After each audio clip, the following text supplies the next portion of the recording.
Well, I'm going to open up with a question. I always do like a question. Who here's never let Jesus down? Hands up. Who's never let Jesus down? Oh, I thought you were going for it there, Coggy. You're just scratching your... No, my hands are staying well down at the moment, well down. I guess there are the big things, like outright denying to be a Christian, which was maybe a temptation when we were younger and our peer group thought we had to be stupid or at the very least uncool to believe in any God, never mind Jesus.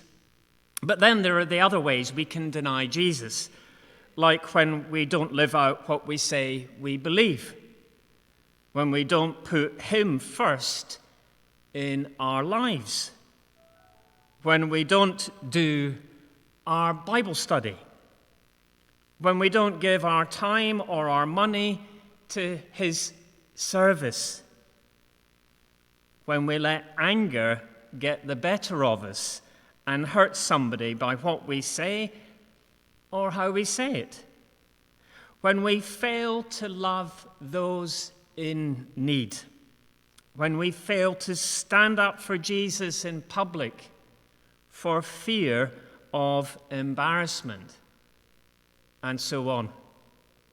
Peter had denied Jesus 3 times. He denied knowing Jesus, and he denied being one of Jesus' followers. So my question for us to think about today is this: what do you do when you've denied Jesus? What do you do when you've denied Jesus? In today's reading from John's Gospel, the resurrected Jesus is having a barbecue breakfast on the beach. And the disciples were back in their fishing boat trying to earn a living once more, the way they used to live before Jesus had called them away from all that. And Jesus calls out to his disciples, who don't yet realize who he is, "Have you caught anything?" And just like the first time Jesus had called them when they were out fishing 3 years earlier in Luke chapter 5, they reply, "No, there's nothing doing."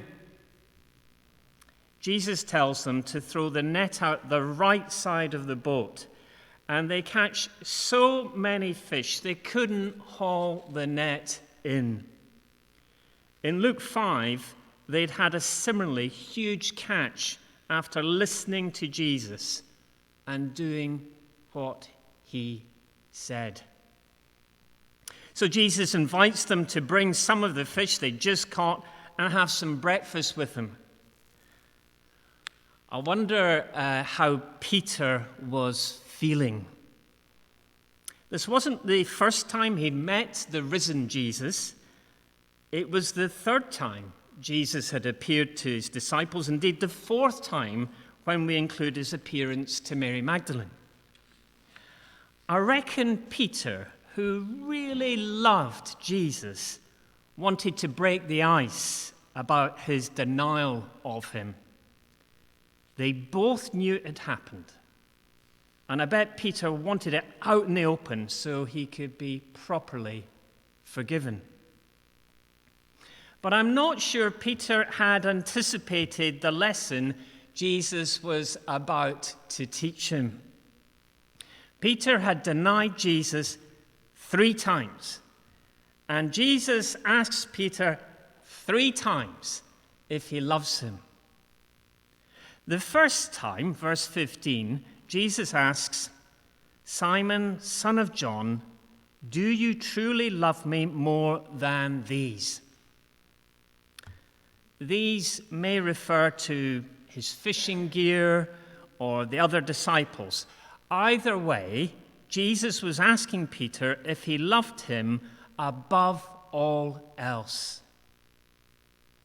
The word for love Jesus used here was agape love, the sacrificial type of love seen supremely in Jesus' own death on the cross. And Peter replies, "Yes, Lord, you know that I love you." Jesus asks a second time, Simon, son of John, do you truly love me? Again, Jesus uses the word for agape love. And again, Peter replies, yes, Lord, you know that I love you. This is getting kind of painful now. Jesus isn't just letting Peter off with a, no worries, Peter, doesn't matter, let's move on sort of forgiveness. Rather, he's helping Peter to face up to his true feelings and motives. Each time Jesus asks Peter if he loves him, Peter's having to question himself. Do I really love him?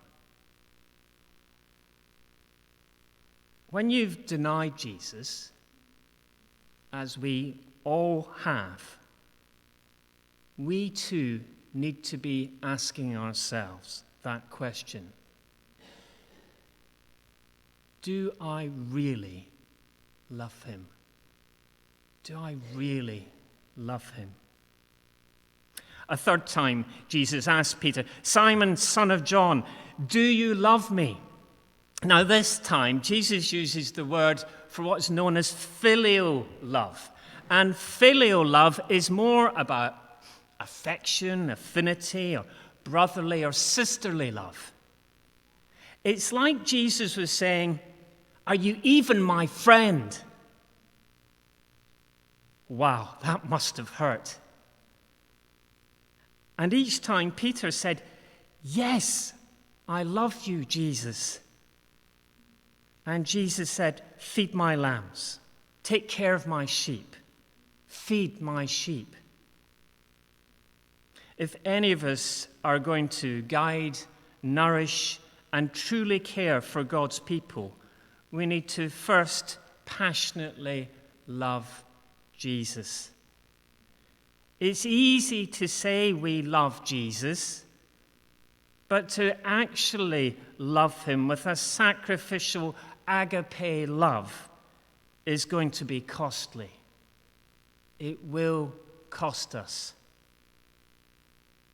And in verses 18 to 19, Jesus says to Peter, when you are old, you will stretch out your hands, and someone else will dress you and lead you where you do not want to go.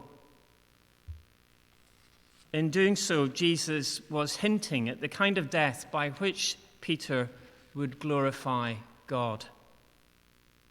Tradition tells us that Peter went on to be crucified for his faith. Only he was crucified upside down, because he didn't feel worthy of dying as Jesus had. So what do you do when you've denied Jesus? If you want to return to him, you take a long, hard look at where your heart really is. You take some time to reflect on your life and what really matters to you. And you think carefully what it means to say, you know that I love you, Jesus. And then you ask for Jesus to fill you with his Spirit and all his strength and all his love to help you live your life for him. Always remembering that Jesus said in Matthew 28, verse 20, surely I am with you always. I'm with you always to the very end of the age. Friends, Jesus won't ever deny us. He won't ever leave us. Phew, that's good news. Amen.